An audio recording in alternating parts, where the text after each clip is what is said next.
cyhoeddi heddiw cynigion I newid y deddoriaeth sy'n gyda ni I gefnogi'r iaith Gymraeg.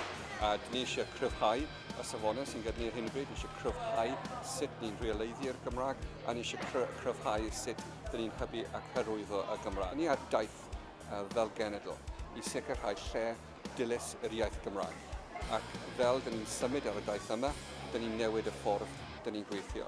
A mae Comisiynydd wedi gwneud gwaith dda, a wedi symud y trafodaeth ymlaen, a wedi newid sut dyn ni yn defnyddio'r iaith Gymraeg, ond mae'r rhaid yn ei gael comisiwn fydd yn fwy pwerus na'r Comisiynydd I wneud hynny.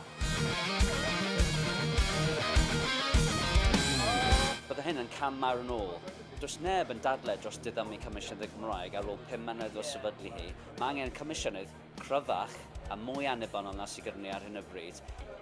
Ni angen bil elles y pobl a Gymraeg ei defnydd, nid y math o bil mae Llywodraeth wedi gosod masan sydd elles sefydliadau cwmnïau mawr. Mae'r ffachnodion yn gweud wrth ni, dim ond trwy deddfu nawn ni darparu gwasanaethau hyn, ond eto mae gweinidog yn trio gweud bod ni'n gallu bod yn nice iddyn nhw a trwy mwyn perswadio nhw, ond maen nhw'n gweud wrthyn ni ar bapur byddwn ni ond yn gwneud y pethau hyn os ni'n cael ein gorfodi I wneud e. Felly mae angen deddfwriaeth sydd yn mynd I sicrhau bod gyda ni a hawliau I ddefnydd y Gymraeg o ddydd I ddydd.